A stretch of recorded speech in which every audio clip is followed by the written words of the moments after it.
Hello दोस्तों, refix India के YouTube channel पे आपका फिर से स्वागत है।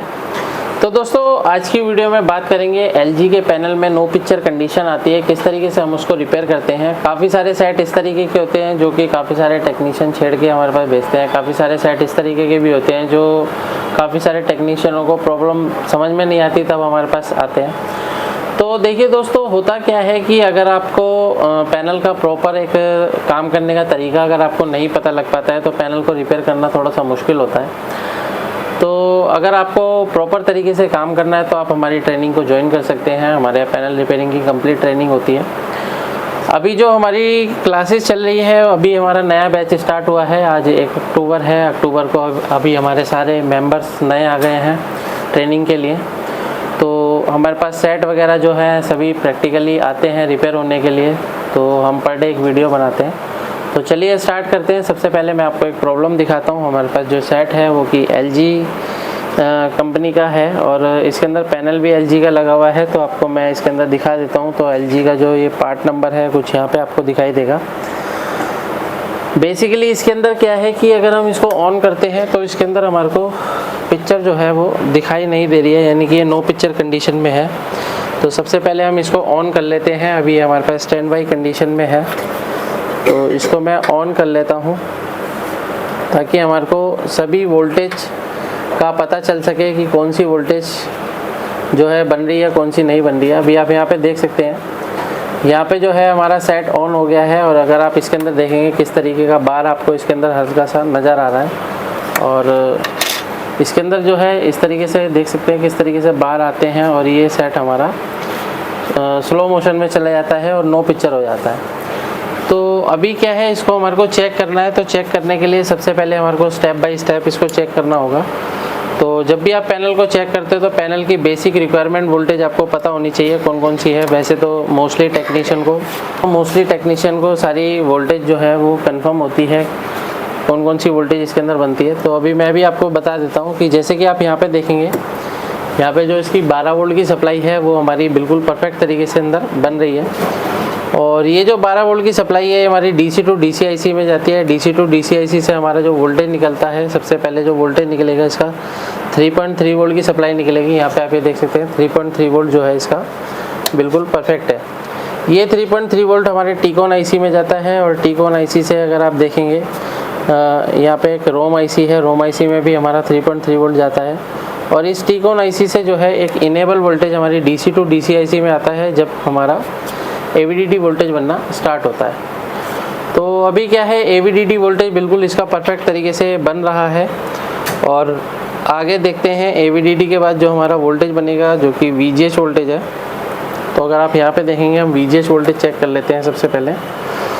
तो अगर आप यहाँ पे देखते हैं तो हमारे को जो वीजीएच वोल्टेज है वो यहाँ पे अगर आप देखेंगे तो हमारे को वीजीएच वोल्टेज पे कुछ भी नहीं मिल रहा है।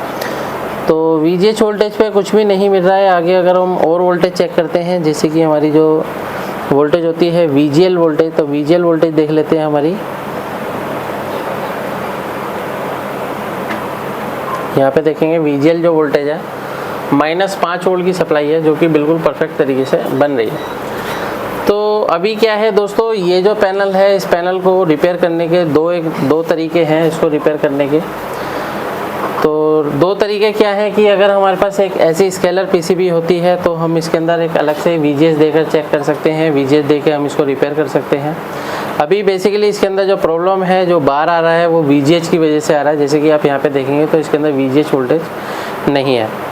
तो वीजीएच वोल्टेज क्यों नहीं है कि यहाँ पे आप देख सकते हैं, यहाँ पे कुछ जो पार्ट्स हैं, कंपोनेंट्स हैं जो कि हमारे को यहाँ पे नहीं दिखाई दे रहे हैं। कुछ यहाँ पे कंपोनेंट मिसिंग है जिसकी वजह से हमारा जो वीजीएच वोल्टेज है वो हमारा नहीं बन रहा है। तो बेसिकली अभी हमारे को जो यहाँ पे है वीजीएच वोल्टेज ओरिजिनल अगर हमारे को बनाना है तो इसके अंदर हमारे को मॉडिफिकेशन करनी पड़ेगी। तो मॉडिफिकेशन करके हम इसके अंदर वीजीएच वोल्टेज बनाएंगे। तो चलिए स्टार्ट करते हैं। सबसे पहले इसके अंदर हमारे को एक चाहिए डायोड। तो डायोड हम एक दूसरी पीसीबी में से निकाल लेंगे। तो यहाँ पे मेरे पास एक पीसीबी है, इस पीसीबी में से हम एक डायोड को निकालेंगे क्योंकि यहाँ से कुछ डायोड जो है वो मिसिंग है। यहाँ पे आप ये देख सकते हैं, यहाँ पे D2 लिखा हुआ है और यहाँ पे D1 लिखा हुआ है, यानी कि 2 डायोड यहाँ पे लगे हुए थे, दोनों यहाँ से मिसिंग है। और एक यहाँ से अगर आप यहाँ पे देखेंगे तो एक रेजिस्टेंस भी यहाँ से मिसिंग है। तो बेसिकली क्या है कि यहाँ पे हमारे को ये चीज़ देखनी होगी, क्योंकि सर्किट में हमारे को कन्फर्मेशन होनी चाहिए कि ये सर्किट काम किस तरीके से करता है। तो अगर हम यहाँ पे देखेंगे तो यहाँ पे जो है AVDD वोल्टेज हमारी सप्लाई यहाँ पे आ रही है, जो कि यहाँ पे रेजिस्टेंस के द्वारा इस दूसरे पॉइंट पे जा रही थी। और यहाँ पे अगर आप देखेंगे तो 2 डायोड लगे हुए थे जो कि हमारे चार्ज पंप सर्किट का काम कर रहे थे। तो यहाँ पे तो ना एक डायोड है ना ही हमारे पास रेजिस्टेंस है। तो अभी हमारे को क्या है, अलग से एक मॉडिफिकेशन करनी पड़ेगी। तो यहाँ पे मैं आपको दिखाता हूँ किस तरीके से हम मॉडिफिकेशन कर सकते हैं। तो चलिए देखते हैं। यहाँ पे क्या है कि ये PCB है, इस PCB में से मैं यहाँ से एक जो है डायोड को रिमूव कर लेता हूँ और इस डायोड के द्वारा हम चार्ज पंप सर्किट को बनाएंगे अपने। तो अगर चार्ज पंप सर्किट आपका काम नहीं कर रहा है तो इस तरीके से आप भी इस चार्ज पंप सर्किट को बना सकते हैं। तो यहाँ से मैं एक डायोड को निकाल लेता हूँ और आपको दिखाता हूँ किस तरीके से हम चार्ज पंप सर्किट से काम कराते हैं।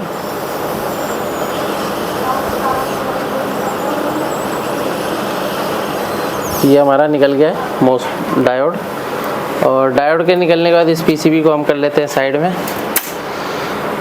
और यहाँ पे क्या है, हमारे को जो इस डायोड को क्या है डायरेक्शन में हमारे को डायरेक्शन के अकॉर्डिंग लगाना पड़ेगा। तो मैं आपको दिखा देता हूँ किस तरीके से हम लगाएंगे।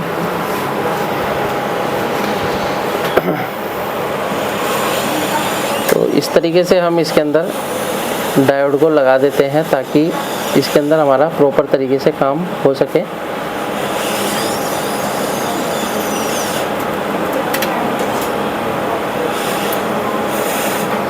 तो अभी क्या है, ये मैंने डायोड को लगा दिया है। फ़िलहाल मेरे को इसको सोल्डिंग करना पड़ेगा तरीके से, क्योंकि जब भी हमारे को काम करना होता है तो सोल्डिंग करनी होती है। तो यहाँ पे आप ये देख सकते हैं मैंने यहाँ पे एक डायोड लगा दिया है, और डायोड लगाने के बाद यहाँ पे हम इसकी सोल्डिंग करेंगे। तो सोल्डिंग को हम थोड़ा सा प्रॉपर तरीके से करेंगे ताकि हमारा जो डायोड है वो प्रॉपर तरीके से लग जाए। अभी आप यहाँ पे देख रहे हैं, तो इस तरीके से हमारे को इसको सोल्डिंग करनी है। दोस्तों ये जो सोल्डिंग करनी है, क्योंकि बिना सोल्डिंग के आपका जो काम है वो प्रॉपर तरीके से नहीं होता है। जब भी आप किसी भी पार्ट्स को लगाते हो तो सोल्डर करना बहुत ज़रूरी होता है, और वो भी फिनिशिंग से सोल्डिंग करनी बहुत ज़रूरी होती है। दूसरा जो है, यहाँ पे अगर आप देख सकते हैं यहाँ पे जो हमारी वोल्टेज है वो बूस्ट वोल्टेज बनेगी, जो कि हमारी VGS से बनेगी। तो हम VGS से इसको जोड़ लेते हैं और उसके बाद देखेंगे कि क्या हमारा चार्ज पंप सर्किट जो काम करता है या नहीं करता है। तो इसको हम थोड़ा सा क्लीन कर लेते हैं। क्लीन करने के बाद हमारे को यहाँ पे प्रॉपर तरीके से सोल्डिंग करनी है। तो यहाँ पे क्या है, सोल्डर हम ले लेते हैं इस तरीके से, और इस पिन पे हमारे को सोल्डिंग करनी होगी। ये देखिए इस तरीके से हमारे को यहाँ पे सोल्डिंग करनी होती है। यहाँ पे क्या है, हमारे को इस तरीके से लगाना है, और यहाँ पे लगाने के बाद थोड़ा सा पेस्ट लगा के सोल्डर कर देना है।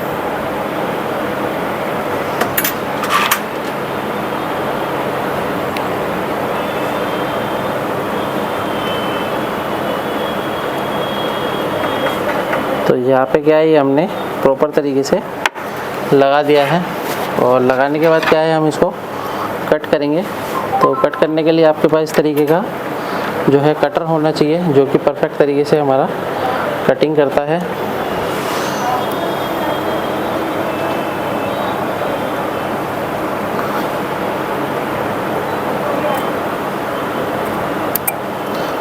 तो अभी क्या है कि हमारा जो है सर्किट जो है प्रॉपर तरीके से बन चुका है। तो यहाँ पे हमारे को बस ये चीज़ देखनी है कि यहाँ पे आसपास में और दूसरे प्रिंट से जो है हमारा सर्किट जुड़ना नहीं चाहिए।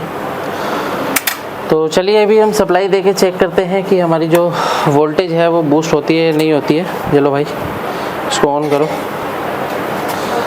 यहाँ पे हम मल्टीमीटर पे नज़र रखते हैं, और यहाँ पे हम मल्टीमीटर पे नज़र रखते हैं। पहले हमारा जो VGH वोल्टेज था वो नहीं बन रहा था, और अभी देखते हैं हमारा जो VGH वोल्टेज है बनता है या नहीं बनता। तो सेट अभी हमारा ऑन हो गया है, और यहाँ पे अगर आप देखेंगे तो VGH 24 वोल्ट की सप्लाई जो है हमारी बिल्कुल परफेक्ट तरीके से बन गई है।